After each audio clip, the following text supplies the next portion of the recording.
पहले के जो बच्चे थे उनका बोलना, उनका लिपसिंग, प्रोनाउंसिएशन वो कुछ एज तक डिले हो रहा है। So what do you think? Normally क्या है, पेरेंट ने एक मोबाइल दे दिया, अब वो 8 महीने के बच्चे को अगर आप मोबाइल दे रहे हो तो वो सिर्फ सुन रहा है, प्रोसेस तो हो ही नहीं रहा। दोनों पेरेंट काम पे चले गए तो कब बात करें वो? कौन कौन सी 2-3 एक्टिविटीज है जो आप अगर सजेस्ट करें हमारी ऑडियंस को कि जो हम हमारे बच्चों के लिए यूज कर पाए? बच्चों को और कुछ मत दो, सिर्फ अगर आपने दे दिया दैट्स इट, और कुछ नहीं चाहिए। कहीं नहीं लिखा हुआ, सब अपना प्रोडक्ट बेचने में लगे हुए हैं क्योंकि भगवान से बड़ा कोई क्रिएटर नहीं है। So what do you think कि आज की जनरेशन को वैदिक साइंस समझाने के लिए क्या वैलिडेशन होना चाहिए? स्वामी विवेकानंद शांभवी मुद्रा करते थे, अब शांभवी मुद्रा से उनकी फोटोग्राफिक मेमोरी हो गई, जिसे अब न्यूरो साइंस बोल रहा है। अगर आप अपने एक 15 साल के 14 साल के बच्चे को ये बता दो कि यार तुझे याद नहीं होता, कोई बात नहीं, इस तरह से याद कर सकता है। क्यों? इसके पीछे का लॉजिक ये है। Would you recommend any 3 experimental things कि जो हम हमारे बच्चों के साथ कर सकते हैं? मुझे लगता है कि अगर कोई पेरेंट है तो उसको 3 काम अपने बच्चे के साथ डेली करने चाहिए। एक,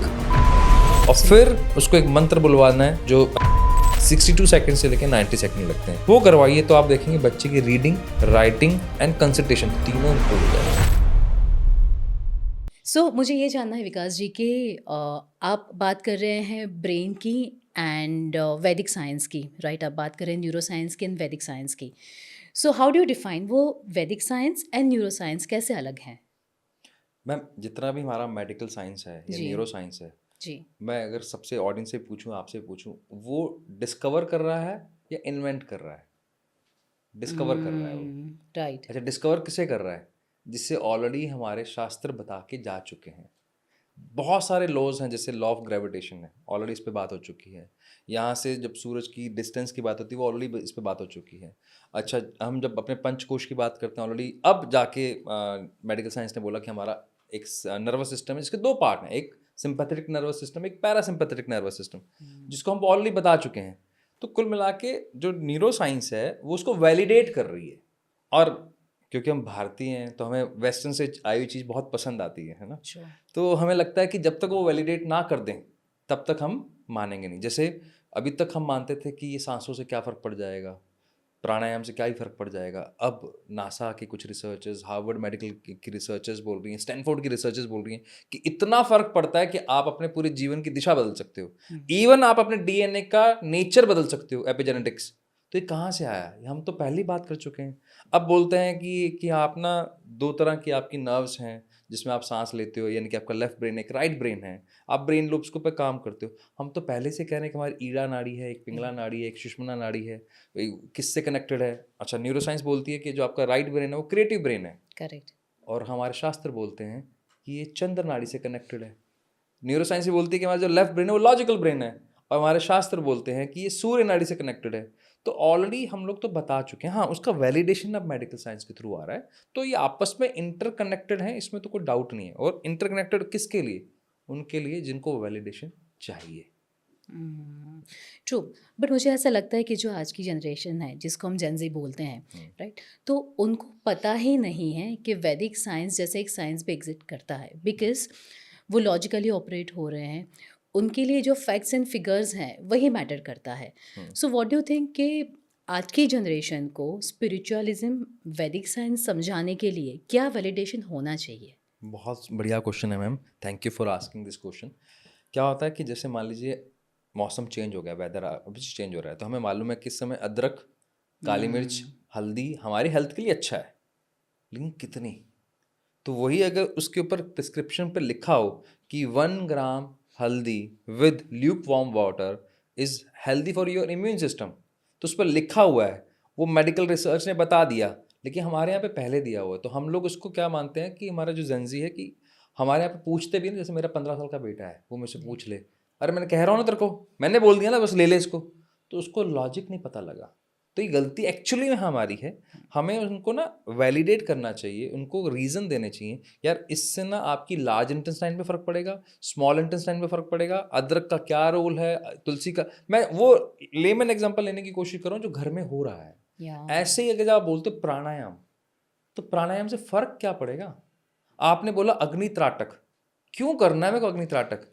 तो जब आप बताते हो कि देख, अगर अग्नि त्राटक करते हो तो नासा ये बोल रहा है कि आपका फोकस यहाँ से यहाँ पहुँच जाएगा, 8 सेकंड से आप 64 सेकंड पे पहुँच सकते हो, सिर्फ कितनी देर में? अच्छा, स्वामी विवेकानंद शांभवी मुद्रा करते थे। अब ओह! शांभवी मुद्रा से उनकी फोटोग्राफिक मेमोरी हो गई, जिसे अब न्यूरो साइंस बोल रहा है। तो अगर आप अपने एक 15 साल के 14 साल के बच्चे को ये बता दो कि यार तुझे याद नहीं होता, कोई बात नहीं, इस तरह से याद कर सकता है। क्यों? इसके पीछे का लॉजिक ये है। हम लॉजिक नहीं बताते तो बच्चा हमारा विश्वास नहीं करता। तो लॉजिकल आंसर देने में कोई बुराई नहीं है। वेरी और ट्रू। वैसे भी मैम 3 तरह के लोग होते हैं। एक होते हैं जो मानते हैं, एक होते हैं जो नहीं मानते हैं। तो दोनों एक ही तरह के लोग हैं। और एक तीसरा कैटेगरी और होता है जो मानकर जानता है, ठीक वेरी है ट्रू। ना? मतलब जाना फिर माना। तो उसमें होता क्या है कि अगर मुझे आपने, मैं भाव में आ गया तो मैं मान लूंगा, लेकिन वो भाव तो कभी भी ब्रेक हो जाएगा। मैंने सोच लिया कि मैंने मानना ही नहीं है, तो मैं फिर भी नहीं मानूंगा। लेकिन एक है जिससे पहले समझा, लॉजिक समझे, फिर कभी भी वो ऐसा कभी चांस ही नहीं होता कि वो नहीं मानेंगे। तो राइट। आप उनको पहले बताओ, रीज़न दो, फिर उनके दिमाग में क्लैरिटी होगी ये किस लिए हो रहा है, फिर ये दिक्कत नहीं आएगी। Very nice, very nice. Even I can connect with it कि आप जब शांभवी की बात कर रहे थे, राइट?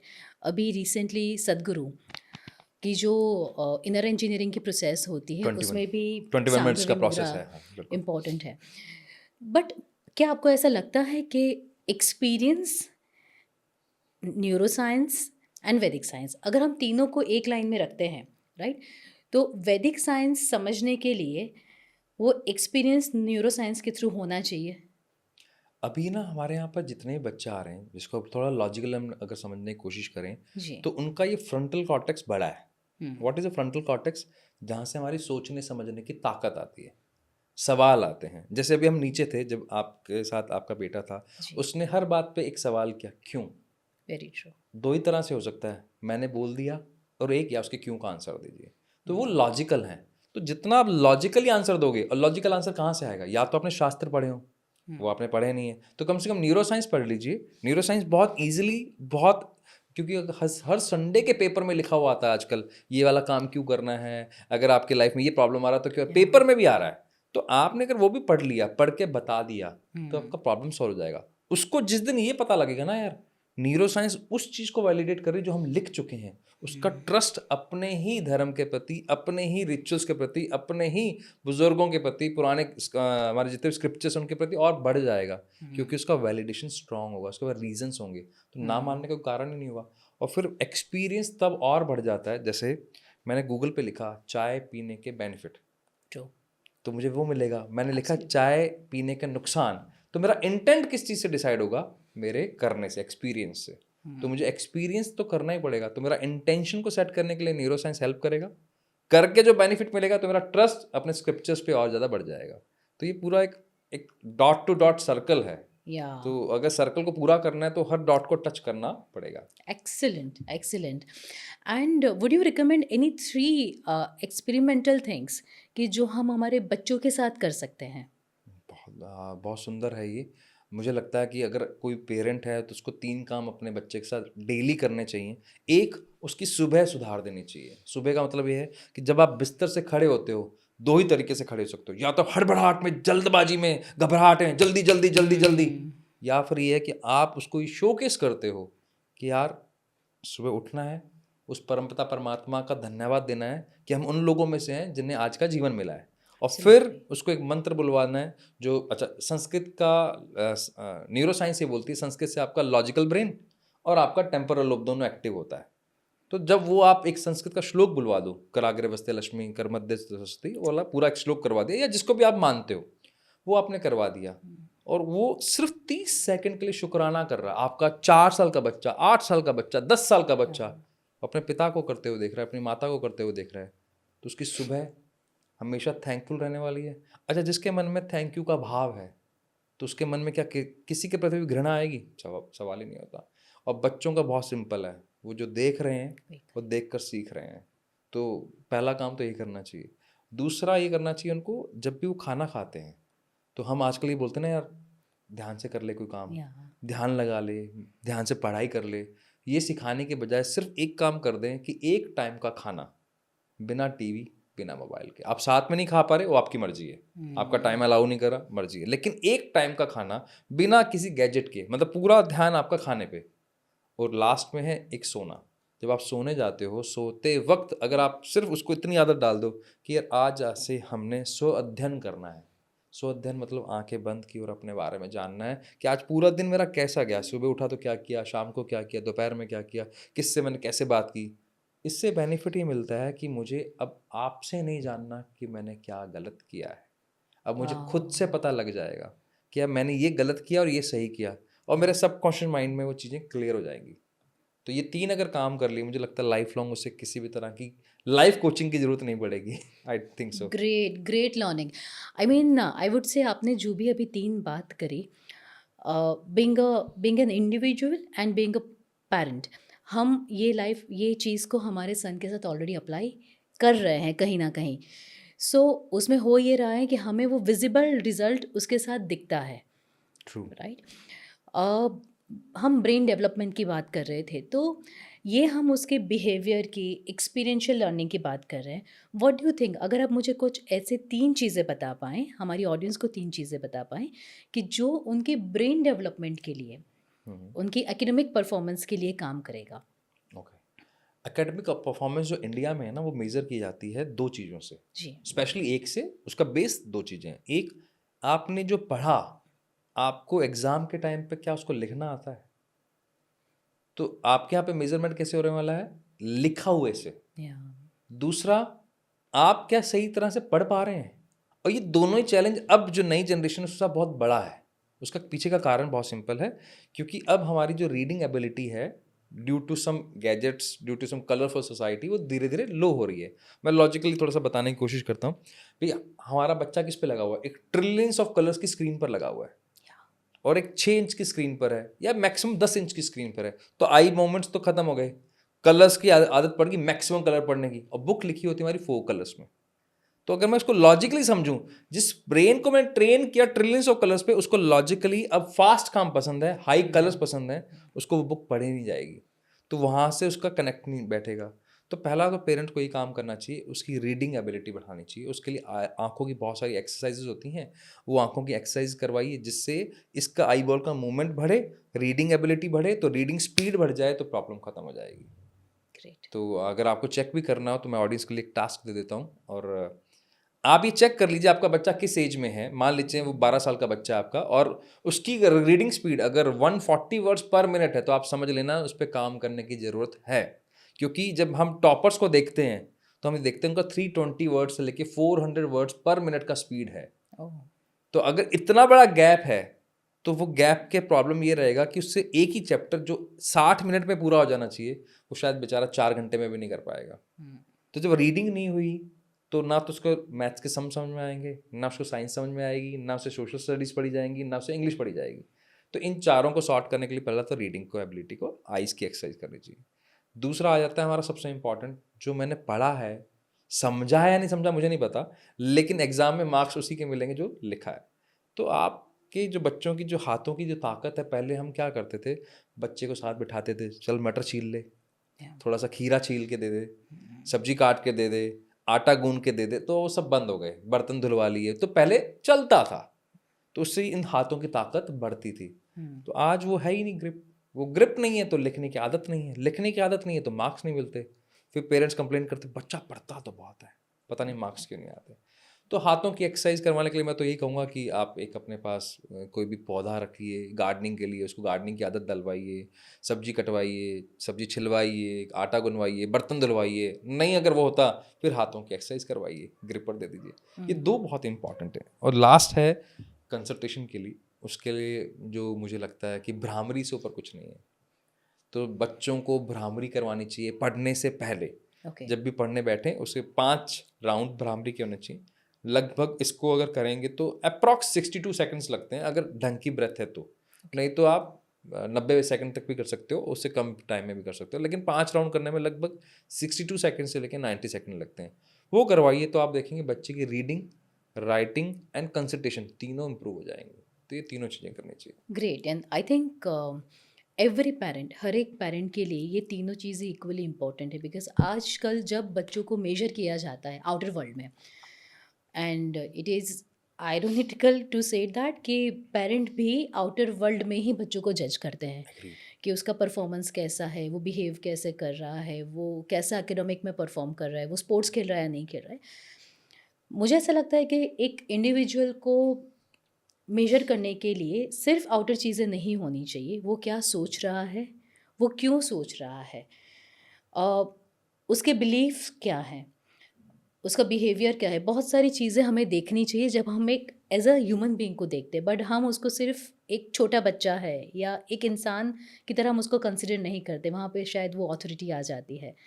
सो अभी कहीं ना कहीं ऐसा भी है कि जो मेल चाइल्ड हैं, जो बॉयज़ हैं, उनका स्पीच डिले एक कंसर्न आ रहा है बहुत, कि पहले के जो बच्चे थे और उनका जो स्पेशली बॉय चाइल्ड थे, उनका बोलना, उनका लिपसिंग प्रोनाउंसिएशन, वो कुछ एज तक डिले हो रहा है।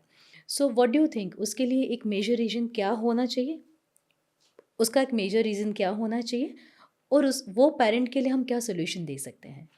नॉर्मली मैम जब हम पेरेंट्स को देखते हैं ना, जी। तो किसी भी एक पर्सन की लाइफ में 4 ही पिलर्स हैं, किसी की भी, ठीक है ना? एक हेल्थ है, एक रिलेशनशिप है, एक वेल्थ है, एक ये करियर है। करियर को आप मनी कह लो आप, तो ये 4 ही एक तरह के पिलर्स हैं। अब इसमें से अगर एक भी टायर की हवा निकली, तो उसका इम्पैक्ट पूरे लाइफ पे पड़ेगा, चारों तीनों टायरों पे पड़ेगा।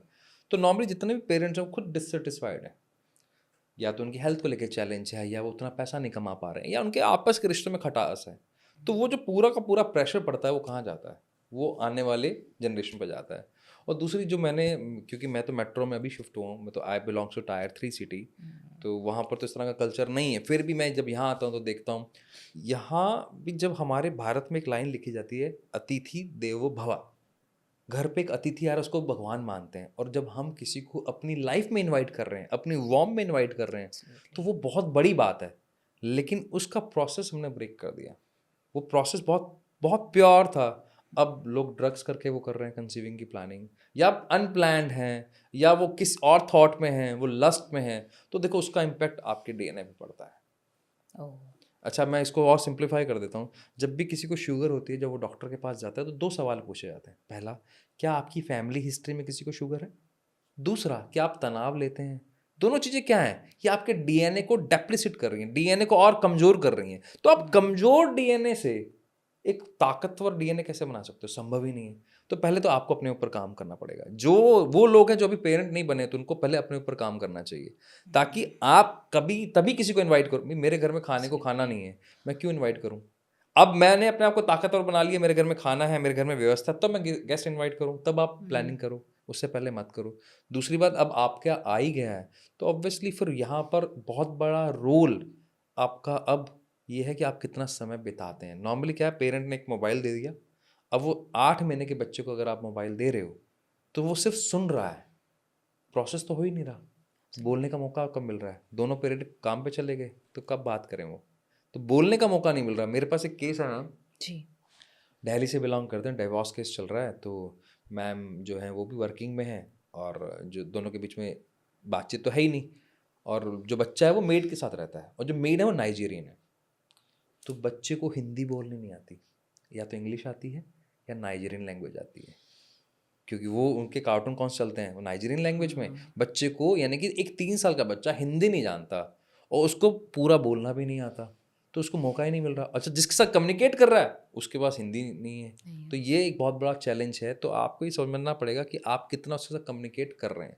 और ब्रेन बहुत सिंपल है, ब्रेन कहता है कि मिरर न्यूरॉन्स है ब्रेन में, वो ये बोलते हैं कि भैया मेरे को अगर आपने ठहराव दे दिया, पॉज दे दिया, और प्रोसेस करने का समय दे दिया, यानी कि मेरे को जो सिखाया और मुझसे आपने करवा लिया, तो मेरा आपको रिएक्शन ज़्यादा मिलेगा। बाकी नहीं तो फिर बाकी जो चैलेंजेस हैं उसके लिए स्पीच थेरेपिस्ट ज़्यादा अच्छी तरह बता सकते हैं कैसे करना चाहिए। So is there any right age कि जब हमें ये पता चलता है कि स्पीच डिले है, तो कोई एक ऐसी राइट एज कि वो एज पे हमें कोई स्पीच थेरेपिस्ट से कंसर्न करना चाहिए? अर्लीस्ट होना चाहिए मेरे हिसाब से 1.5 year is the right time, क्योंकि 1.5 साल में बच्चा अगर आपको नॉर्मल लैंग्वेज में भी बात नहीं कर रहा, कुछ पर्टिकुलर वर्ड्स भी नहीं बोल रहा है, तो आपको ये देख लें। नॉर्मली हमने एक चीज़ और नोट की है, जब भी स्पीच डिले है उसका तालू तालू बोलते हैं हमारे में यहाँ पे, तो वो जीभ उसकी अगर थिक है, मतलब मोटी है और नीचे टच की हुई, तो भी ये प्रॉब्लम आता है।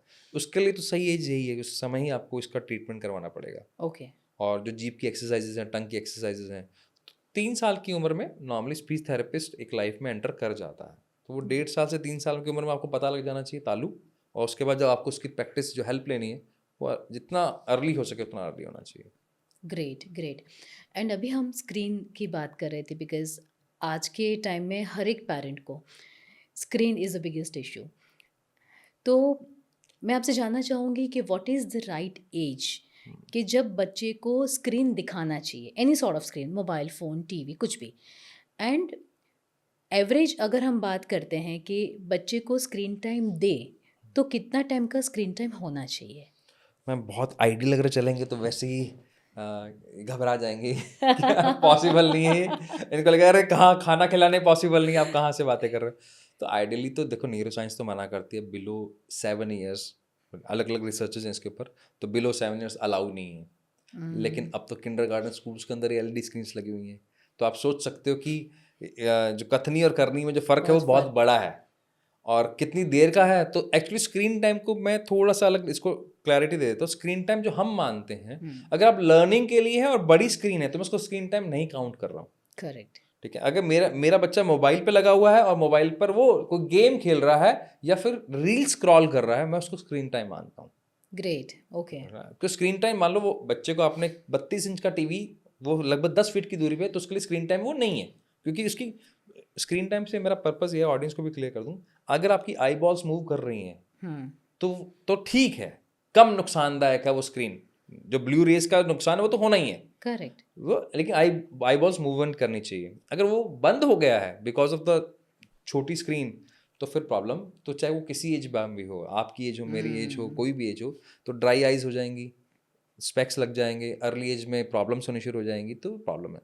फिर भी एक बच्चे के केस में 7 साल से पहले स्क्रीन नहीं देना चाहिए, और 30 minutes is the maximum time. थोड़ा सा इम्प्रैक्टिकल है, लेकिन हाँ मैक्सिमम टाइम में ही है, इससे ऊपर नहीं हो सकता।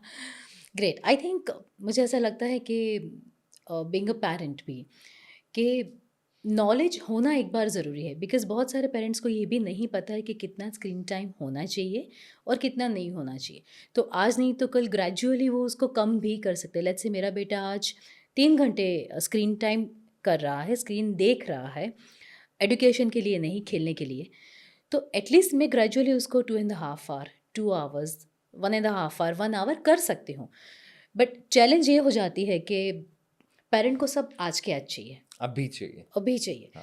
सो अगर जैसा आपने अभी कहा कि हाफ एन आवर, हम्म। तो बस बीइंग अ मदर या बीइंग अ पेरेंट मैं अपने बच्चे को आज से कहना चालू कर दूंगी कि तुझे आज से हाफ एन आवर देखना है। व्हाट डू यू थिंक कि right way of communication, right? Because आप न्यूरो साइंस के बारे में, डीएनए के बारे में बात करते हैं, तो हर व्यक्ति को समझाने का शायद एक तरीका होता है, राइट? तो अगर मुझे अपने बच्चे में कोई भी चीज़ को इम्प्लीमेंट करवाना है जो उसके भलाई के लिए है ऑफ कोर्स, तो मुझे आइडियल प्रोसेस क्या होनी चाहिए, मुझे उसको कैसे समझाना चाहिए? इस पे हम दो तरीकों से बात करते हैं, एक साइकोलॉजिकल जी। और एक न्यूरो साइंटिफिकली। साइकोलॉजिकल, मान लीजिए एक व्यक्ति जिसको 10 कप चाय पीने की आदत है, अगर आपने इसको बोला चाय खराब है, नुकसानदायक है, तेरा लीवर पे असर डालेगा, इम्यूनिटी सिस्टम वीक कर देगा, डाइजेशन का इशू हो जाएगा, गैस्ट्रिक प्रॉब्लम हो जाएंगी, उसको समझ में नहीं आएगा। अगर आता तो सिगरेट के पैक पर बड़ा बड़ा गंदा सा पिक्चर लगा रखा है, उसके बावजूद किसी ने छोड़ा नहीं, है राइट? और बड़ी बड़ी पिक्चरों के आजकल लिखा होता है धूम्रपान शराब सेवन सेहत के लिए खतरनाक है, लेकिन तब भी कोई फर्क पड़ा नहीं। उसका रीज़न है क्योंकि उसका कॉन्शियस और सब कॉन्शियस माइंड से कोई लेना देना नहीं है। उसके कॉन्शियस माइंड में क्लियर है कि यार ये करने से मुझे मजा आने वाला है, सबकॉन्शियस माइंड में और ज़्यादा डीप में स्टोर है कि इसमें आनंद मिलेगा, तो करता है। अब हो ही सकता है कि अगर उसका इंटेंशन है और साथ वाले का इंटेंशन है उसको छुड़वाने का, तो पिलाओ 10 कप ही।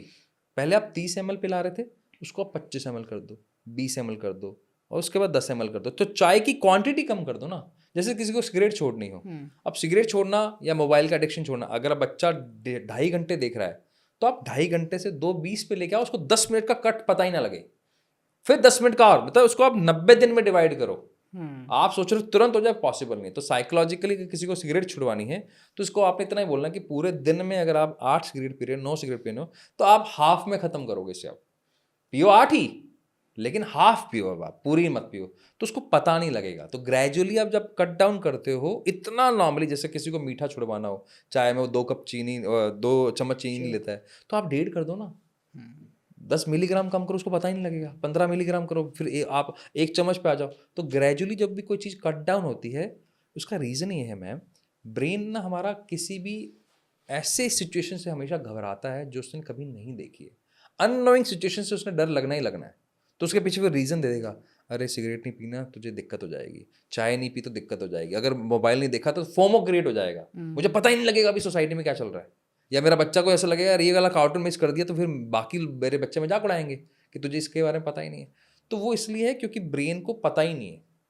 तो आपने थोड़ा थोड़ा कट डाउन किया तो वो ब्रेन को हैबिट हो जाएगी, उसको ईजी लगेगा। ऐसा ही अगर बहुत ज़्यादा क्रिटिकल सिचुएशन है तो न्यूरो साइंस ये बोलती है the night time is the best time, जब आप अपने ब्रेन को रीवायर कर सकते हो विदाउट डूइंग एनीथिंग। जब बच्चा सो जाता है, जब बिल्कुल वो स्लीप में चला गया, यानी कि जैसे बच्चा भी बेड पे गया, आंखें बंद हो गई, सो गया, अल्फा स्टेट पे चला गया। अल्फा स्टेट वो स्टेट होती है जब वो थोड़ा सा नींद में जाना शुरू हो जाता है, तभी आपने इसको जगाया, मतलब उठाना नहीं है, हल्का से जैसे अपन करवट पलटते हैं, जी। तब उसके कान में अगर आपने अफर्मेशंस बोलना शुरू किया, जैसे आपके बेटे का नाम कोई भी हो सकता है, बेटी का नाम कुछ भी हो सकता है, उसके नाम से मान लेते हैं कि वो मीठा बहुत खाता है, ठीक है, अब आप उसको बोल सकते हो कि बेटा अब आप ना बहुत प्यार से इन चीज़ों को छोड़ चुके हो, अब आप हमारी बात सुनते हो, या वो मैथ से डरता है, अब आपको मैथ्स बहुत पसंद है, या उसको खेलना पसंद नहीं है क्रिकेट, और आप चाहते हो कि आपकी सोसाइटी में सिर्फ क्रिकेट ही है, आपको क्रिकेट बहुत पसंद है, या उसको छिपकली से डर लगता है, अब आपको छिपकली बहुत पसंद है, आप छिपकली देखते हो, आप उसके साथ इजीली आई कांटेक्ट कर लेते हो। तो आप अपने बच्चे के ब्रेन को रीवायर कर सकते हो रात को उसके कान में अफर्मेशन बोलते हुए, सिर्फ पॉजिटिव, जो चाहते हो उसको मानते हुए। तो सबकॉन्शियस माइंड के पैटर्न चेंज होने लगते हैं, और अननोइंगली बच्चे के बिहेवियर में बिना कोई एक्स्ट्रा एफर्ट लगाए, बिना रोक टोक के उसके नेचर में चेंज आना शुरू हो जाता है। तो ऐसे काम कर सकते हैं। Excellent, excellent. सो ये हम बात कर रहे हैं बच्चों की। जनरली रिलेशनशिप में भी बहुत ऐसे रेड जोन्स होते हैं कि जो जनरली हम कम्युनिकेट नहीं कर पाते, एंड डाउन द लाइन वो हमारे बच्चों तक जाते ही हैं, हमारी फैमिली तक जाते हैं, हमारे प्रोफेशन तक जाते हैं। सो वहाँ पे भी क्या हम ये न्यूरो साइंस या कोई भी ऐसे टूल्स एंड टेक्निक यूज़ कर सकते हैं जहाँ पे हम रिलेशनशिप को बेटर कर पाएँ? The communication is the best way, and communication in a silence is the best way. When I am sitting with my partner and I don't have a word, मुझे एक भी शब्द नहीं पता क्या बातें करनी है, क्योंकि सब बातें हो चुकी हैं, 20-20 साल हो गए हैं शादी को, अब क्या करें। तो उसमें अगर आप अकेले बैठकर उसके साथ बिना बात के, अकेले का मतलब जब आप दोनों हो लेकिन अकेले अकेले हो, और आप साथ में बैठ के चाय पी सकते हो, बैठ के कॉफ़ी पी सकते हो, बिना बात किए, बिना मोबाइल के, बिना गैजेट के, और एक साथ बैठ सकते हो, ये तो there is a green area. वो बिल्कुल एकदम वो एरिया है जहाँ आप कुछ भी कम्युनिकेट कर सकते हो। बट फिर भी आज के सिनेरियो को देखते हुए फरहान अख्तर का बहुत अच्छा एक उन्होंने स्टेटमेंट पास किया था जो मुझे बड़ा अच्छा लगा, कि हमारी शादी को इतने साल हो गए हैं, अब हम प्रेडिक्टेबल हो गए हैं, और प्रेडिक्टेबल का प्रॉब्लम ये है कि फिर वो बोरिंग हो जाता है। तो इसको सॉर्ट करने के लिए वो हर महीने एक काउंसलर से मिलते हैं। कोई झगड़ा नहीं है, सिर्फ इसलिए कि उनको लगता है कि और ज़्यादा अपने रिलेशनशिप को हेल्दी बनाने के लिए एक थर्ड पार्टी की ज़रूरत है, तो सिर्फ वो उससे डिस्कशन करते हैं, अपनी प्रॉब्लम्स बताते हैं, दोनों दोनों एक साथ जाते हैं। तो अगर आपको लगता है कि आपके रिलेशनशिप में थोड़ा सा वो गर्माहट कम हो गई है, कम्युनिकेशन कम हो गया है, और कोई बुराई नहीं है थर्ड पार्टी को इन्वॉल्व करने में। पहले भी होता था मैम, पहले जॉइंट फैमिलीज में आपकी सास हो जाती थी, ननद हो जाती थी, भाभी, देरानी, देवर, Absolutely. जेठानी सब होते थे जो आपको हेल्प करते थे कि एक दूसरे के बीच में और बेटर कम्युनिकेट कैसे कर सकते हैं, और एक दूसरे की फीलिंग्स को शेयर करवाने में हेल्प करते थे। अब वो नहीं है, वो नहीं है, तो थर्ड पार्टी को इन्वॉल्व कीजिए, और बेझिझक, क्योंकि आपका रिश्ता है, आपका परिवार है, क्या फ़र्क पड़ता है।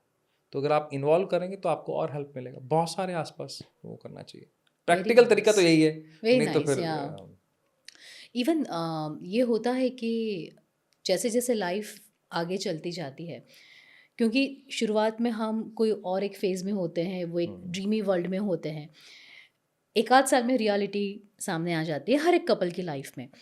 जब रियलिटी आती है तब फीमेल जो होती है वो वहीं पे होती है, और male because of profession, because वो घर के बाहर ही है, घर की रिस्पॉन्सिबिलिटी नहीं है, तो वो एक अलग जोन में चले जाते हैं। सो एक ऐसा कोई एस्पेक्ट जहाँ पे मेल एंड फीमेल एक प्लेटफॉर्म पे आ जाएं, राइट?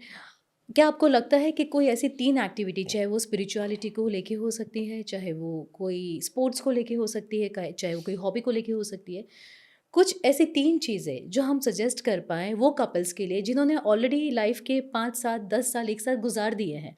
अभी लाइफ़ स्टैटिक हो गई है। हुँ। जहाँ पे है वहीं पे हैं बस। सुबह उठना, ऑफ़िस जाना, शाम को आना, खाना खाना, सो जाना। सैटरडे संडे बाहर जाना। सो एक स्टैटिक लाइफ़ हो गई है। उनके लिए आप क्या सजेस्ट करेंगे कि क्या ऐसी 3 चीज़ें हैं जो बीइंग अ कपल हमें करनी चाहिए? एक ना मैंने एक पॉडकास्ट किया था, वहाँ से मुझे बहुत अच्छी लर्निंग मिली। जी। वैभव सर के साथ किया था। एक मेल अगर पैसा कमाने बाहर जा रहा है, तो पैसा सँभालेगा कौन? पैसे से पैसा कौन बनाएगा? उसमें तब एंट्री कर देनी चाहिए फीमेल की। हुँ। और अगर बच्चे उतने बड़े हैं तो उसको भी एंटर हो जाना चाहिए। तो अब टेबल टॉक चेंज हो जाएगा। अब टेबल टॉक क्या होगा? बात इस बारे में होगी, यार ये पैसा आ गया है, मैं यहाँ इन्वेस्ट कर रही हूँ या मैं यहाँ लगा रही हूँ। तो अब आपका टॉक चेंज हो गया। और हुँ। जब एक दोस्त आप बन जाते हो तो आपके बीच में बातें किस तरह की होती हैं? लाइफ को ग्रोथ देने की। अभी पहले बातें क्या हो रही थी? यार तुम्हारी मम्मी ने तो ये कह दिया, तुम्हारे चाचा ने तो ये कर दिया, तुम्हारी बहन आई थी वो ये करके चली गई, या उसको कंप्लेंट है तुम्हारे ससुराल से, ठीक है? तो वो प्रॉब्लम कहाँ खत्म हो सकती है? जब आपके पास एक लाइक्ड एम हो जाए। अभी हम क्या हैं? हम पार्टनर हैं, हुँ। लाइकली एम नहीं है। तो एम तब होगा जब हम, एक जना कमा रहा है, दूसरा उसको संभाल रहा है। अगर दोनों वर्किंग है तो एक अलग तरह का सिनेरियो है, लेकिन एक वर्किंग है और दूसरा वर्किंग नहीं है, तो उसको पैसा संभालना और पैसे से पैसा बनाना सीखना चाहिए। तो पहला तो यही है, तो टेबल टॉक चेंज हो जाएगी। हुँ। अब वो सिनेरियो मान लीजिए कि दोनों ही वर्किंग में हैं, तो मुझे लगता है कि बेस्ट वे है जब आप किसी एक स्पिरिचुअल एक्टिविटी में जुड़ जाते हो। आपने कोई आश्रम ज्वाइन कर लिया, आपने कोई ऐसा, कोई राधा स्वामी से जुड़ा हुआ है, कोई आर्ट ऑफ लिविंग से जुड़ा हुआ है, कोई सदगुरु से जुड़ा हुआ है, कोई ब्रह्म कुमारी से जुड़ा हुआ है। जब आप डेडिकेटली एक जगह, अभी मैं एक कपल से मिला था, जी। वो खुद आचार्य हैं समृद्ध धारा के अंदर, और उनकी वाइफ अब वही कोर्सेज कर रही हैं। अब दोनों के पास क्या टॉपिक है? यार उस सोसाइटी में जाकर ना मुझे ये डोनेट करना है, या मुझे इतने दिन लगा के आने हैं, मैं चाह रहा हूँ कि मैं ये हेल्प करूँ। वाइफ कह रही है ठीक है तुम आप चले जाना, और क्योंकि वो अब समझती हैं कि फिर मेरे को भी जाना है, तो तुम तब घर आ जाना, तब मैं, तुम बच्चे संभाल लेना, मैं 3 दिन के कोर्स करने जाऊंगी, या 3 दिन की हेल्प करने जाऊंगी, या 3 दिन की सेवा लूंगी। तो ये कोऑर्डिनेशन बढ़ गया।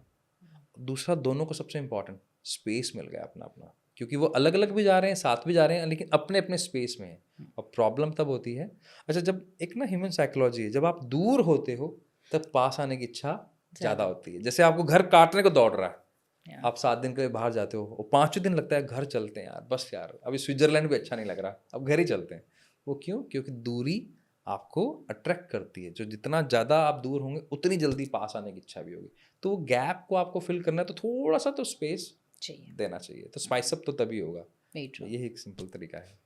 ग्रेट। वो कहते हैं ना हम इंडियंस जब आउट ऑफ इंडिया जाते हैं तब हम इंडियन खाना मांगते हैं और जब इंडिया में होते हैं तब हम तो पिज़्ज़ा पास्ता कहाँ खाना है वो जगह ढूंढते हैं। सो दैट्स एब्सोल्युटली ट्रू कि जो जहाँ पे होता है ना वो ब्रेक उसको वहाँ पे थोड़े टाइम अगर मिल जाए तो मुझे ऐसा लगता है कि उसको थोड़ा सा अगर स्पेस हम खुद ही दे देते हैं तो उसको पता चलेगा कि वो स्पेस मेरे लिए कितना इम्पोर्टेंट कितना थी। इम्पोर्टेंट है। तो इम्पोर्टेंस दिलाने के लिए भी एक स्पेस क्रिएट करना ज़रूरी है। और जब आप किसी भी रिलेशनशिप में सबसे इम्पोर्टेंट है रिस्पेक्ट। हुँ। और ये चीज़ें हमारे, आप पुराना रामायण देखो, महाभारत देखो, आप वहाँ पे जो भाषा होती थी, जी। वहाँ पर बात करने का तरीका अपनी धर्म पत्नी से, अपने भाई से, छोटे से बड़े से, तो वो बहुत रिस्पेक्टफुली होता था। रिस्पेक्ट में मतलब, मुझे गाली भी देनी तो रिस्पेक्ट में नहीं दी जाएगी। मुझे आप करके गाली कैसे दूंगा मैं लेकिन तू तड़ाक पे उतर आऊंगा तो गाली भी दे दूंगा। तो आप जब आप बोल के बात करते हो, रिस्पेक्टफुली बात करते हो, आप रिस्पेक्ट रखते हो, या। तो फिर आपको वो हार्श वर्ड बोलने में अपने आप ही आप बचते हो। फिर आपका दिमाग आपको सपोर्ट ही नहीं करेगा हार्श वर्ड, क्योंकि वो कंपैटिबिलिटी नहीं है ना। वेरी तो ट्रू। कंपैटिबिलिटी नहीं, तो फिर आप, रिस्पेक्ट किसी भी रिलेशनशिप का बेस है, वेरी तो ट्रू। वो मिस नहीं होगा फिर। Very true. And on respect पर मुझे ऐसा लगता है कि बहुत सारी फीमेल को जनरली ये होता है कि मेरे हस्बैंड मुझे फैमिली में या फैमिली के सामने रिस्पेक्ट नहीं करते हैं। सो आप वो हस्बैंड्स को क्या एडवाइस करना चाहेंगे? यहाँ पे ना हमने एक पॉडकास्ट किया था अमित जी और अध्या भाभी के साथ। जी। बड़ा अच्छा उन्होंने एक लर्निंग दिया। अब मुझे लगता है वो सबको फॉलो करनी चाहिए। हम भी ऑलरेडी कर रहे हैं काफ़ी टाइम से। जब भी आध्या के घर में कुछ होता है, अमित जी की जो वाइफ है, तो उनके घर में जो भी गिफ्ट्स हैं वो अमित जी लेके जाते हैं। या। तो उनके घर में क्या एक रोल प्ले हुआ कि यार हमारे घर का केयर कौन कर रहा है? हमारी बेटी से ज़्यादा हमारा दामाद कर रहा है। हुँ। वाइसे वर्सा, अमित जी के घर में कुछ भी प्रोग्राम हो रहा है तो आध्या भाभी लेके जा रही हैं। तो उनके घर में क्या है, यार अमित तो इतना नहीं करता, लेकिन आद्या। आध्या बहुत ध्यान रखती हैं। तो आपने एक दूसरे की, चाहे कर दोनों ही रहे हैं, लेकिन वो वहां पर, और अच्छा जैसे कहावतें ऐसी नहीं बनी हुई कि मूल से ज्यादा ब्याज प्यारा होता है, तो हर घर में ऐसा है। आप लड़की के घर में जाएंगे तो दामाद प्यारा है, और लड़के घर में आएंगे तो एक्चुअली में बहू प्यारी है। बहू और ससुर की जो कनेक्टिविटी है, जो बाप बेटी का जो नया रिश्ता बनता है, वो वेरी आप ट्रू। देखना नेक्स्ट लेवल का है। अभी वो मूवी भी आई है दे दे प्यार दे 2, जिसमें जो आर माधवन है और जो उनकी बहू है, उनका जो बॉन्ड दिखाया है, बहुत अच्छा है। वो इसलिए है क्योंकि एक्चुअली में जब इंडियन फादर्स उनको एक लड़की चाहिए, एम हम्म। आई राइट और रॉन्ग, वेरी है ट्रू। ना? तो उनको वो कनेक्टिविटी कहाँ मिलती है? अपनी बहू के साथ मिलती है। तो हम्म। उसका तरीका यही है कि आप एक दूसरे को कंपैटिबल बनाओ, एक दूसरे की इमेज क्रिएट करवाओ। सारा गेम इमेज का है। इमेज एक बार क्रिएट हो गई तो फिर प्रॉब्लम ही नहीं आती। तो ये छोटा सा काम है जो हर कोई कर सकता है। Very true. I think every husband, I think मुझे ऐसा लगता है बिकॉज वो लॉजिकली ऑपरेट होते हैं, हम्म, तो उनका बोलना थोड़ा सा स्ट्रेट हो जाता है, बहुत सीधा हो जाता है। और फीमेल इमोशनल ऑपरेट होती है, वेर जब बात फैमिली की हो, हस्बैंड की हो, बच्चे की हो, हम्म। तो उनको ये लगता है कि यार बाकी सबसे तो बहुत अच्छे से बात कर लेता है, मुझसे ऐसे क्यों बात कर रहा है। बिल्कुल ऐसा होता है, बिल्कुल ऐसा। सो या आई थिंक ये जो आपने बताया कि हस्बैंड को वाइफ की पोजीशन को, बीइंग अ वाइफ, उनकी जो पोजीशन है उसको आइडेंटिफाई करना चाहिए, एंड सिमिलरली वाइफ को अपने हस्बैंड की जो पोजीशन है उसको आइडेंटिफाई Correct, करना correct. होना चाहिए। Very nice. अब पिक परफॉर्मेंस की बात करते हैं, right? So what do you think child के लिए, अगर हम उसको चाइल्ड के रिलेशन में देखें तो हम उनको वो परफॉर्मेंस के लिए कैसे तैयार कर सकते हैं? फिर एक तो पहले बात तो मैं उस मिथ को ब्रेक करना चाहूँगा। जी। हम हमारे अक्सर हमारे ग्रैंड पेरेंट्स साथ में होते हैं बच्चों के, तो वो नॉर्मल हमारे टाइम पे तो इतना कुछ नहीं था, तुम्हारे यहाँ पे ज़्यादा चौंचले हो गए हैं, ये क्लास कराओ ये क्लास कराओ। तो ये बताना चाहूँगा, तब कंपटीशन अगर एक बच्चे का 10 के साथ था, आज उसी का 1000 लोगों के साथ है। हम्म। तो उस कंपटीशन में जो जो सर्वाइव कर पाएगा, मैं अभी पीक पे तो जाने की बात नहीं, सर्वाइव वही कर पाएगा जिसके अंदर कुछ स्किल्स को डेवलप किया गया होगा। राइट। अब वो किया गया होगा कैसे होगा कि न्यूरो साइंस ये बोलती है आपके ब्रेन में 86 मतलब 86 बिलियन से भी ज़्यादा आपके न्यूरॉन्स हैं, तो काउंट ही नहीं है। और एक न्यूरॉन 82 जीबी सर मतलब याद कर सकता है, इतनी मेमोरी है उसकी। लेकिन हमारे यहाँ तो बच्चे कंप्लेन करते हैं कि हमें तो एक चैप्टर याद नहीं होता। तो कुछ तो गैप है। साइंस ही बोल रही brain is a infinite, having a infinite power, और यहाँ बच्चे से एक छोटा सा 6th क्लास पास नहीं हो रहा है, एक गेम नहीं खेला जा रहा है, तो कुछ तो गैप है। तो हम्म। गैप ये है कि ब्रेन की अगर पावर को प्रॉपर यूटिलाइज नहीं कर रहे हो, तो वो फिर लैक ऑफ कॉन्फिडेंस क्रिएट करेगा, सेल्फ डाउट क्रिएट करेगा, सेल्फ सैबोटाज करेगा वो बच्चा कब जाकर। और वही बच्चा जो आपका लेगेसी क्रिएट कर सकता था, आपका नाम कमा सकता था, वही बच्चा आप ही के नाम को खराब कर रहा होगा और आप सारी जिंदगी परेशान रहने वाले हो। इसका करियर कब सेट होगा, इसके लिए लड़की कैसे मिलेगी, इसके लिए कैसे क्या बिजनेस करवाएं, कभी इसमें फेल हो। मुझे अभी एक रिसेंटली ध्यान है, एक बहुत एक आईपीएस ऑफिसर है, उनका बेटा हमारे पास आया, झारखंड से हैं वो। उनके बच्चे ने बहुत टॉप के कॉलेज से एमबीए किया। एमबीए मैंने पूछा कितने रुपए लग गए, सर 22 लाख रुपए लग गए। उससे पहले क्या किया था जी, बीबीए किया था टॉप के कॉलेज से, और एमबीए करने के बाद उसकी जॉब लगी बॉम्बे में। पहले ही महीने में वो जॉब छोड़ के आ गया। मतलब आपने 5 साल लगा दिए, रुपए 40 लाख खर्च कर दिए, और पहले ही महीने में वो जॉब छोड़ के गया। मुझसे तो जॉब हो ही नहीं रही, कौन सुनेगा इनकी? तो पहले नहीं पता था जॉब में क्या होने वाला है, तो आपने प्रिपेयर नहीं किया। वो 40 लाख गए, वो तो डूब गए। अब वो पढ़ा लिखा बच्चा ये बोल रहा है कि मुझे तो कोई शोरूम करवा दो, दुकान भी नहीं, जिस शोरूम के अंदर मुझे सिर्फ ऐसे बैठना है सेठों की तरह, वो ग्राहक अपने आप आएगा, कपड़ा लेके चला जाएगा, मेरे को तो हिलना भी नहीं है, शटर भी मेरे दुकान का लड़का खोलेगा, एसी के अंदर बैठना है। तो ये 25 साल के बच्चे के हालात हैं। अब माँ बाप क्या करेंगे? 40 लाख रुपए तो आप खर्च कर चुके हो, अब आप 1 करोड़ रुपए और लगाओगे, और इस 1 करोड़ से जो आएगी इनकम, वो आएगी 40,000 रुपये, 50,000 रुपये। तो ये पेरेंट्स को समझ में नहीं आ रहा। तो अगर बच्चे को पीक पर लेके जाना, आप चाहते हो कि लाइफ में खुश रहे, तो आपको अर्ली एज में उसको बहुत सारी एक्टिविटीज़ करवानी चाहिए। जैसे मल्टीपल लैंग्वेज सिखाइए, अगर आप हिंदी भाषी हैं तो इंग्लिश सिखाइए, इंग्लिश आपको आती है तो पंजाबी सिखाइए, जिस भी लैंग्वेज से, गुजराती, मराठी, वॉटेवर, तो कम से कम उसको 3 से 4 लैंग्वेज आनी चाहिए, मिनिमम 3 आनी चाहिए। Hindi, English and the mother tongue, ये 3 तो आनी चाहिए, उससे ब्रेन एक्टिव होता है। सेकेंड, क्या आपके पास, बच्चे के पास, अदर देन एकेडमिक कोई और स्किल डेवलप कर रहे हो आप? चाहे वो म्यूज़िक हो, चाहे वो डांस हो, चाहे वो डिज़ाइन हो, चाहे वो आर्ट एंड क्राफ्ट हो, कुछ भी डेवलप कर रहे हो? अगर नहीं कर रहे हो तो बच्चा जब इमोशनल स्ट्रेन में आएगा तो कैसे डील करेगा? सपोर्ट तो मिलेगा नहीं। न्यूक्लियर फैमिली हो चुकी है, भाई बहन है नहीं, इकलौता बच्चा है आपका, अब वो कहाँ जाएगा? ना उसके पास बहन है, ना उसके पास बुआ है, ना उसके पास मामा है, अब कहाँ जाएगा? वो स्किल ही है जो उसको उसका मन लगाए रखने में उसको हेल्प करेगी। और लास्ट, क्या आपका बच्चा किसी स्पिरिचुअल एक्टिविटी में जुड़ा हुआ है? क्या वो किसी संस्था के साथ जुड़ा हुआ है? इससे फर्क नहीं पड़ता कि वो बच्चा 4 साल का है। अगर आप नहीं जुड़े हुए तो बच्चा भी नहीं जुड़ेगा। क्यों? क्योंकि अगर आपके पास आपने इसको फैमिली नहीं दी तो उसकी जो गुरु फैमिली है वो उसका टेक केयर करेगी। उसके आपके जो गुरु भाई बहन होंगे वो उसको टेक केयर करेंगे। उसको दिखेगा समाज में ऐसे लोग भी हैं जो बिना किसी लेन देन के, बिना किसी काम के भी एक दूसरे की मदद करते हैं। उसका सोचने का तरीका चेंज होगा। उसको ये रिश्तेदार, ये जो आजकल इन्फ्लुएंस करते हैं कि रिश्तेदार सारे बेकार हैं, दोस्त सारे बेकार हैं, ये सब बकवास है। तो उसको वहाँ रियल पिक्चर पता लगे, लोग अच्छे हैं, अच्छे होते हैं और अच्छे ही रहेंगे, खराब नहीं होते। इतना काम कर दो, वो हमेशा पीक पे रहने वाला है। तब उसका health, wealth, relationship and career top पे रहने वाला है। चारों पिलर्स तब रहेंगे। सो जैसे मैं ब्रेन के बारे में सुन रही थी, इवन आपके ही एक पॉडकास्ट में मैंने सुना था कि ब्रेन जो है हमारा 75% वाटर से बना है, राइट? तो जब हम डिहाइड्रेट होते हैं तब हमारी जो ब्रेन की फंक्शनलिटी है उस पर भी उसका असर होता है। सो वैसे कौन कौन सी 2-3 एक्टिविटीज़ है जो आप अगर सजेस्ट करें हमारी ऑडियंस को कि जो एक हम हमारे बच्चों के लिए यूज़ कर पाएँ? ओके, पहले तो मैं समझा देता हूँ कि डिहाइड्रेशन से फ़र्क क्या पड़ता है। जी। अब लोग कार चलाते हैं, बाइक चलाते हैं, अगर उसके अंदर इंजन ऑयल पुराना होता है तो आवाज़ आती है अजीब सी। और गाड़ी के जब एक्सीलेटर पे आप पैर दबाते हो तो वो गाड़ी उतना पिकअप नहीं लेती। तो यानी कि सेम गाड़ी है, सेम टायर है, सेम पेट्रोल है, लेकिन एक इंजन ऑयल कम हो गया या उसकी क्वालिटी रिड्यूस हो गई, उसकी जो डेंस है वो और रिड्यूस हो गई, तो फ्रिक्शन क्रिएट होने लगा। फ्रिक्शन मतलब जो वो पीक पे जा सकता था वो पीक पे नहीं जा रहा। तो जब आपका ब्रेन में आप प्रॉपरली हाइड्रेटेड नहीं हो तो ब्रेन की सोचने समझने की ताकत कमज़ोर होती है, चीज़ें सामने रखी हुई नहीं दिखाई देती, आप चीज़ें भूलने लगते हो, आपके डिसीजन वीक हो जाते हैं, तो ये प्रॉब्लम सारी उसी से क्रिएट होती है।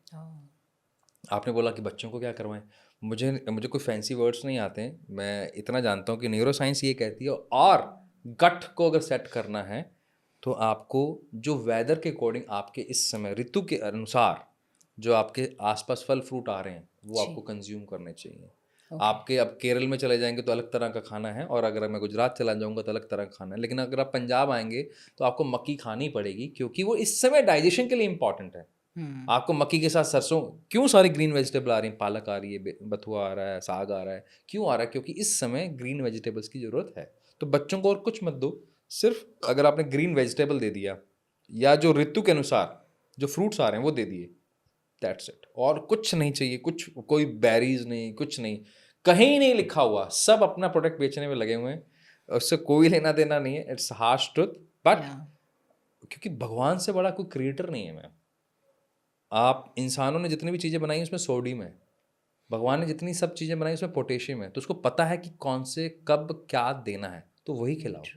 मैं बाहर से मंगाया हुआ एक ऐसा फ्रूट खा रहा हूँ जो मेरी कॉस्ट को भी, मतलब मेरे बजट को भी ख़राब कर रहा है। इससे अच्छा ये नहीं कि मैं आसपास के फ्रूट्स खिला दूँ। तो उसके अंदर ऑलरेडी बहुत सारा लिक्विड है इन टर्म्स ऑफ, जैसे गाजर आ रही है, गाजर का जूस वो हाइड्रेट करने में आपको हेल्प करेगा। चकुंदर इस मौसम के अंदर सबसे बेस्ट है। तो ये सब चीज़ें जो आपके brain health, mental health, physical health सबके लिए इंपॉर्टेंट है, तो आप वो करवाइए, वो खिलाइए बस। Very nice. इन ब्रेन के लिए प्राणायाम है, मेडिटेशन है, वो कितना इम्पोर्टेंट है? मेडिटेशन का पर्पस एक ही है, आपका ब्रेन का एक ही काम है। ब्रेन को अगर इसका न्यूरो साइंस में अगर नाम पूछेंगे, उसका नाम है प्रिडिक्ट करना, प्रिडिक्टेबल मशीन। जैसे सचिन तेंदुलकर भगवान क्यों कहलाए, वो अपने स्किल की वजह से नहीं कहलाए, वो इसलिए कहलाते हैं, अगर आप उनके इंटरव्यू सुनेंगे, वो मुरलीधरन तक का बता देते थे कि अगली बॉल कौन से आने वाली है। या जब MS धोनी की बात करते हैं, वो इतने बढ़िया कैप्टन कैसे हैं, या इतने बढ़िया विकेट कीपर कैसे हैं, या उनका इतना बढ़िया डिसीजन मेकिंग पावर कैसा है, क्योंकि उनका ब्रेन पहले प्रेडिक्ट कर चुका होता है कि ये होने वाला है। तो वो अननोइंग को जानते हैं, वो जो हमारे लिए अननोइंग है उनके लिए वो जानना है। तो ब्रेन का एक ही काम है मैम। तो मेडिटेशन उस पावर को बढ़ाता है। आपका जो बहता हुआ पानी, एकदम जो एकदम उबलता हुआ जैसे पानी होता है ना, उसको ठहराव देता है, उसको शांत करता है, फिर आप झांक सकते हो अंदर। तो आप एक ही चीज़ तो लेके पैदा हुए हो, इंट्यूशन और गट फीलिंग। Very true. और अगर आप फोर्ब्स के 500 सीईओज की अगर कहानी सुन लें, धीरू भाई अंबानी को सुन लें, एलन मस्क को सुन लें, बेस्ट जेजॉफ को सुन लें, नाम बोल रहा हूँ अमेजोन के फाउंडर का, तो इन सब का एक ही तो स्टेटमेंट है, मैंने मेरी गट फीलिंग से किया। तो गट फीलिंग कहाँ से आती है? वो मेडिटेशन से नर्चर होती है। तो प्राणायाम और मेडिटेशन ये दो ऐसी चीज़ें हैं जिससे आप अपने ब्रेन के साइज को बढ़ा सकते हो, ओके, ग्रे मैटर्स को बढ़ा सकते हो, जिससे आपकी ताकत बढ़ सकती है और आपके डिसीजन ऑन प्रॉम्प्ट हो सकते हैं। Nice, very nice. So being a business person, so because हमने रिलेशनशिप की बात करी, हमने बच्चों के लिए बात करी, हमने पेरेंट के लिए बात करी। सो अभी हम जो प्रोफेशनल रोल में हैं, अगर हम कोई बिजनेस में हैं, तो हमें हमारी प्रोडक्टिविटी को एनहांस करने के लिए ऐसी क्या 3 चीज़ें करनी चाहिए जो मेरे ब्रेन को सपोर्ट करेगी? मैं रिलैक्स रहूँगी बट फिर भी मेरा बिजनेस ग्रो करेगा। वाह, वंडरफुल। देखिए, आप जब बिजनेस में होते हो तो आप नॉर्मली डेटा के आसपास होते हो, यानी कि लॉजिकल ब्रेन आपके आसपास होता है।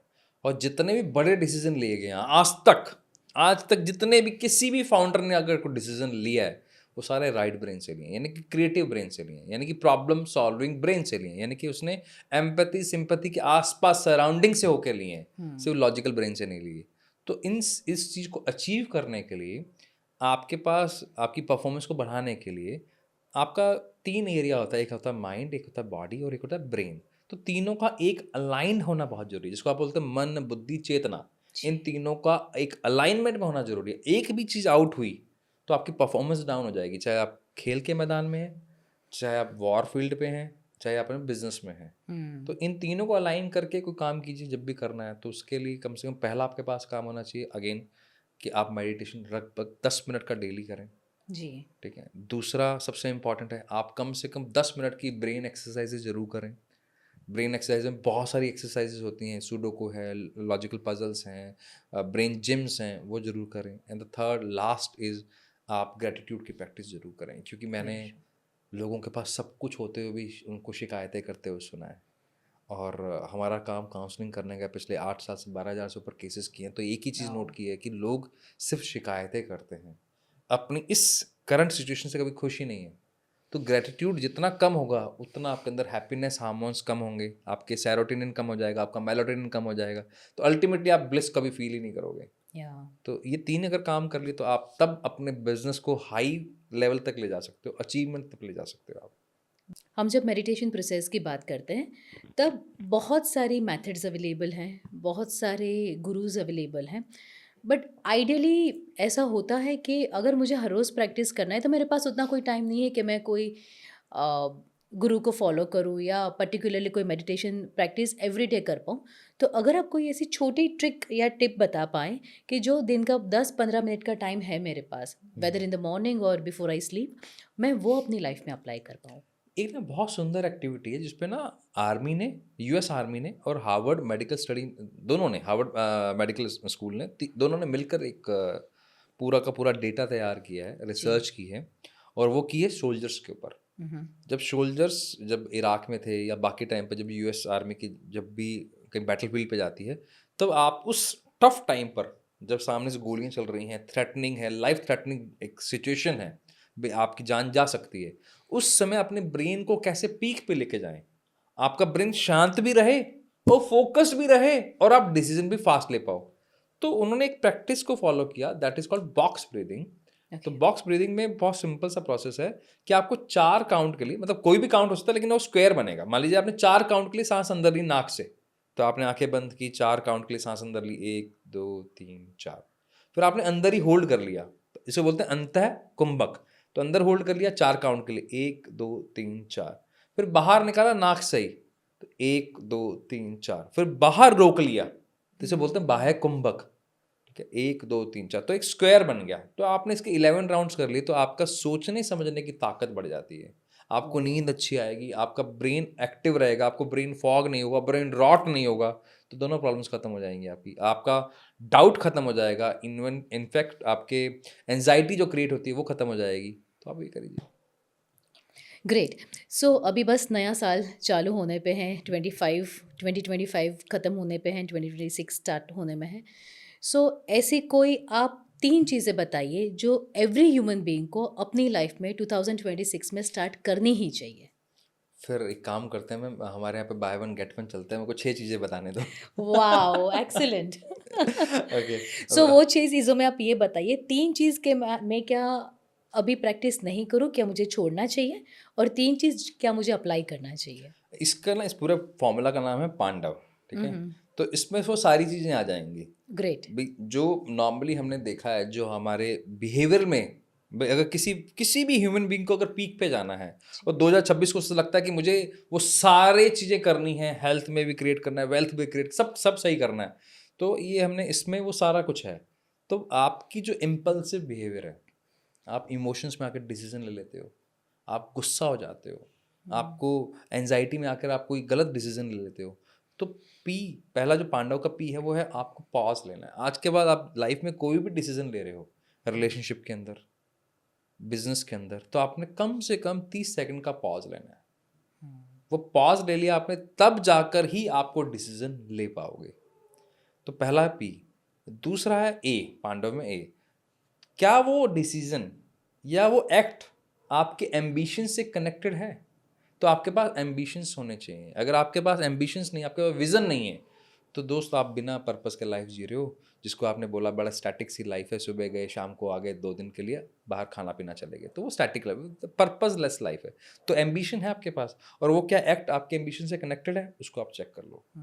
अब प्रॉब्लम क्या होता है, जब मेरे पास एम्बिशंस होते हैं तो मुझे फर्क पड़ता है, यार ये मैम तो बहुत सक्सेस हो गई है, उसकी लाइफ में तो बहुत सॉर्टेड है यार, उसके पास तो गाड़ी भी आ गई, इसके पास तो इस तरह के लोग आ रहे हैं, तो वहाँ क्रिएट होती है एंजाइटी। उससे बचने का तरीका है पांडव में एन, एन मतलब आपको अपनी नीड बतानी चाहिए। मैंने पॉज लिया, एम्बिशन से कनेक्टेड ही चेक कर लिया, लेकिन मैं डिटैच भी रहूं, जिसको बोलते हैं ना कर्म करो फल की इच्छा मत करो। तो न्यूरोसाइंस ये कहती है कि अगर आपने इमोशन क्रिएट कर लिया तो आपका ब्रेन में स्टोरेज हो जाएगी। तो नेगेटिव इमोशन स्टोर ना हो, तो मुझे मेरी नीड पता हो।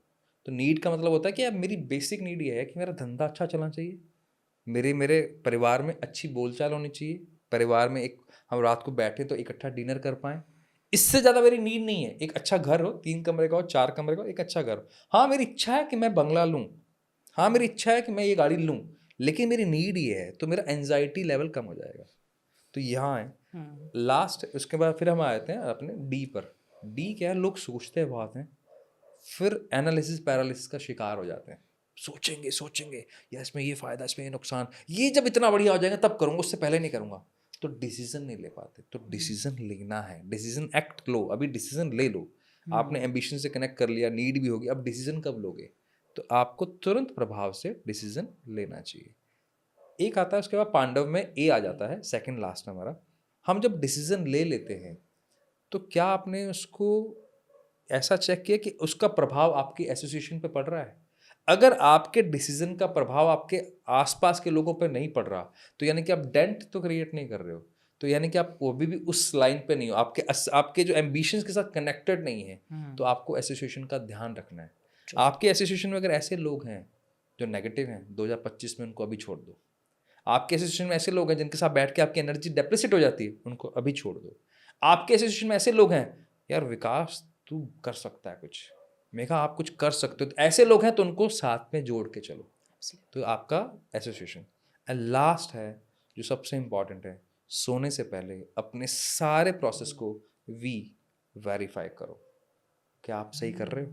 तो आपको किसी और से फिर चेक नहीं लेना पड़ेगा, क्या मैं सही हूँ, क्या मैं गलत तो नहीं कर रहा, मेरी वजह से आपको नुकसान तो नहीं हो रहा, मैं ऐसा क्यों नहीं कर पा रहा हूँ। इस सारे सवालों का जवाब तब मिल जाता है जब आप ये सारे पांडव के पी से लेके ए तक चेक कर लेते हो, तो आप वेरीफाई कर लेते हो, फिर आपके सारे एक्ट कि मेरे लिए कौन सा रास्ता सही है वो भी जवाब मिल जाता है। तो आप करके देख सकते हैं। Beautiful beautiful. आई थिंक हमारे जो व्यूअर्स अभी हमें देख रहे हैं वो तो पांडव फॉलो करेंगे ही करेंगे, पर moreover Pandav is something. एक तो आपने जो अभी एक डेफिनेशन पांडव की बताई, कि मुझे ऐसा लगता है पांडव इज़, जो आपने बताया, it is the entire process of human behaviour, right? जब से एक थॉट दिमाग में आता है, वहाँ से लेके जो उसकी पूरी जर्नी होती है, वहाँ तक की आपकी पूरी प्रोसेस है। तो व्यूअर्स तो डेफिनेटली उसको फॉलो करेंगे ही करेंगे, but I personally would like to follow it. तो डेफिनेटली मैं भी ट्राई करूँगी कि 2026 में आपका ये जो पांडव थ्योरी है उसको फॉलो किया जाए। एंड मेरा भी बहुत इंटरेस्ट माइथोलॉजी वगैरह में है, तो अब जब पांडव बोल रहे थे तब मैं वो पांडव को सोच रही थी। तो डेफिनेटली वो मेरे लिए भी शायद एक कोई साइन है फॉलो करने के लिए. क्या सो बात थैंक है. You so very much. And एक लास्ट क्वेश्चन विकास जी के, आपने डेफिनेटली बहुत पॉजिटिव बात करी, पांडव थ्योरी बताई, पर मुझे ऐसी 3 चीज़ जाननी है, स्पेसिफिकली 3 चीज़ कि जो 2026 में कोई भी इंसान को छोड़नी चाहिए. छोड़नी चाहिए. जी. ओके. सबसे इम्पोर्टेंट तो है कि उन लोगों को छोड़ दो जिनकी वजह से अभी तक आप पीछे रह गए हो. मैं इसलिए बोल रहा हूँ, लोग अक्सर एक गलती करते हैं, ऐसे एसोसिएशन में रहते हैं जहाँ से उनके पास सिर्फ नेगेटिव फीलिंग्स ही आती हैं. भाई मान लीजिए, ये चेक करना बहुत आसान है. भाई मैं आपके साथ बैठा हूँ, आई एम फीलिंग कंफर्टेबल और नॉट, या आप मुझे इतना कंफर्ट करा रहे हो यार, मैं you are a high class person और मैं आपके साथ बैठ के अनकंफर्टेबल फील कर रहा हूँ, तो that is know your sense. Responsibility. तो मुझे ऐसे लोगों से बचना है, इससे मैं इनसिक्योर फील कर रहा हूँ. या मेरे को लोग खींच रहे हैं, यार बेवकूफ़ है क्या, क्या काम कर रहा है, वीडियो बना के क्या हो जाएगा, अरे कुछ नहीं होता, ये पेरेंटिंग सीखने से क्या हो जाएगा, ये इन कोर्सेज करने से कुछ नहीं होगा. तो मतलब आपको लोग ग्रोथ से रोक रहे हैं, तो पहले तो उनसे बचना चाहिए. और मैंने बहुत सारे लोगों को देखा है, इतना पावर होने के बावजूद भी वो, क्योंकि उनके पास लोग गलत हैं. दूसरा, क्या आप अपनी इनकम का 20% अपने ऊपर खर्च नहीं कर पा रहे हो, तो यानी कि आप अभी भी रॉन्ग ट्रैक पर हो, यानी कि आपके पास फाइनेंशियल फ्रीडम नहीं है. तो आपको तुरंत प्रभाव से अपने स्किल पर डेवलप करना सोचना चाहिए, और ये सोचना चाहिए कि आप जिस काम में हो उसकी वजह से कहीं आप स्केल तो नहीं कर पा रहे. तो अगर आप ऐसा है तो आपको ये सोचना चाहिए कि क्या इस काम को छोड़ने का समय आ गया. तो ये असेसमेंट आपको करना बहुत ज़रूरी है. एंड थर्ड लास्ट थिंग, कम से कम इस अब जाते हुए साल में इतनी प्रैक्टिस तो कर लो, आज रात को बैठ के कम से कम ये तो कोशिश कर लो कि मैंने क्या क्या गलतियां की हैं. लोग अपनी गलती मानने को तैयार नहीं, एक्सेप्टेबिलिटी नहीं है, अपने आप को लेकर असेसमेंट ही नहीं हो रहा. तो क्या आप अपनी आज 2025 में सारी गलतियां छोड़ने को तैयार हो कि 2026 में जब आप एंटर करो तो वो नया चेहरा हो, नया ब्रेन हो, नया, क्योंकि हर 40 दिन में आपका लीवर बदल सकता है. तो क्या आप अपने आप को नहीं बदल सकते? बदल सकते हैं. तो आप अपना वो पुराना चेहरा 2025 का यहीं छोड़ के जाओ, नए चेहरे के साथ एंटर करो. ये, और इसी के लिए मैं मतलब आपके चैनल के माध्यम से एक अगर किसी को लगता है 2026 को और ज़्यादा ब्यूटीफुल बनाना है, तो हम आपके चैनल के माध्यम से सबके लिए फ्री वर्कशॉप है डिज़ाइन योर डेस्टिनी 2026 वो देना चाहेंगे. और आपके Absolutely, लिंक हम आपको absolutely. शेयर We कर would देंगे. love to have it because हम जब कुछ अच्छा अपनाने की बात कर रहे हैं, और अगर you are kind enough to offer that, तो डेफिनेटली आप अपना लिंक यहाँ पे जो शेयर किया गया है, तो ऑडियंस उसको ज़रूर से देखेगी. And thank you so very much Vikas ji. I think आपके इतने टाइम की जो रिसर्च है, मोर ओवर रिसर्च, आप जो जी रहे हो वो आपकी बातों से समझ में आता है, वो एक्सपीरियंस यहाँ से दिखाई दे रहा है. And I am sure audience भी वो बहुत अच्छी तरह से मैच कर पाएगी. एंड आपने जो भी टूल्स एंड टेक्निक्स दिए हैं, वो उनकी लाइफ को, हमारी लाइफ को, मेरी लाइफ को तो कर रही है, बिकॉज मैंने तो 1-2 चीज़ें पांडव स्पेशली मैं लेके जा रही हूँ आज यहाँ से. आप वैसे भी बहुत ब्लिस सॉल हैं. Thank you so very much. And I am sure this gonna be a very helpful conversation for me and for our audience. Thank you so much. Thank you so much. Thank you.